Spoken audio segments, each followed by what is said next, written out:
À 2 pas du plus haut sommet d'Europe, Chamonix était le lieu idéal pour récompenser la réussite et l'implication des femmes de l'économie de la région Rhône-Alpes. À travers les 8 trophées remis lors de la cérémonie, Thierry Sylvestre tient à encourager de nouvelles femmes à devenir les leaders du monde économique de demain. Les femmes ne sont pas prêtes à se mettre en lumière et donc il faut convaincre ces chefs d'entreprise, ces cadres dirigeants des services d'accepter de se mettre en lumière à la fois pour elles-mêmes et puis pour nous, c'est aussi de montrer aux jeunes générations qu'on peut ambitionner de créer son entreprise, de se lancer, de racheter une entreprise, de faire une carrière et de mener à la fois une vie professionnelle et une vie personnelle. Toutes deux lauréates, Catherine Grandjean et Delphine Roux, sont aujourd'hui fières de leur parcours. Un trophée entre les mains, elles apprécient d'autant plus le travail qu'elles ont accompli jusque-là. Moi, je pense qu'il y a eu à un moment donné un déclic où je me suis autorisée à faire les choses. Et c'est vrai que je pense que à partir de ce moment-là, c'est le mot et le verbe, c'est oser.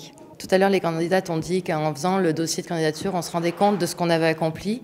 Et c'est vraiment ce que j'ai réalisé en remplissant le dossier, de me dire qu'effectivement, j'avais réussi à mettre en œuvre plein de choses. Et avec le recul, où 3 ans en avant, on m'aurait demandé si j'allais le faire, j'aurais sans doute douté. Également récompensées, Catherine Chavrier et Gaëlle Sève étaient très émues à l'issue de la cérémonie. Elles espèrent maintenant que leurs parcours feront naître des vocations et entendent bien conserver très précieusement leur trophée pour ce qu'il est, mais surtout pour ce qu'il suggère. Je suis aujourd'hui directrice de l'international. J'aime bien dire l'international et non pas l'export parce que ça intègre aussi la stratégie. Je pense que c'est une belle reconnaissance parce qu'on est peu nombreuses encore, mais il faut inciter les jeunes à venir. C'est un formidable métier, c'est un beau métier où vous découvrez toutes les cultures et de nombreux pays. C'est un métier de diplomatie. Je suis vraiment heureuse que les femmes soient reconnues dans ce segment de l'économie. Ce trophée, il aura une place toute choisie dans mon bureau parce que je le trouve magnifique, très design, très pur, simple et humble. Et les femmes dans les affaires, nous sommes souvent très humbles, malgré une force de travail décuplée.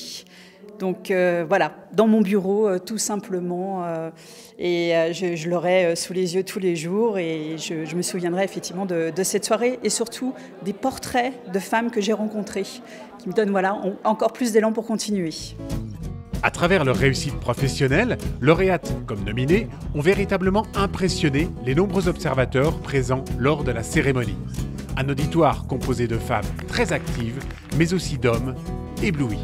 Chaque fois, je suis impressionnée par le nombre de femmes qui gèrent des entreprises et qui se développent et qui avancent et qui ont cette énergie, cette volonté d'avancer. Donc je trouve que c'est formidable et il faut les mettre en avant. Quand on est femme, quand on est homme, et je crois que c'est encore plus le cas quand on est femme, on a une vie professionnelle à gérer, mais également les enfants, la maison, etc. Et que les hommes ne traitent pas toujours. Donc voilà, je suis assez admiratif et je leur tire un grand coup de chapeau. C'est un message d'espoir pour la féminisation des métiers de l'économie, la féminisation de l'entreprise. Je suis très enthousiaste à l'issue de cette soirée. Prochaine étape pour les 8 femmes récompensées, le trophée des territoires. Cette fois-ci, l'événement se déroulera au Sénat et mettra à l'honneur l'ensemble des personnalités déjà primées à l'échelle régionale.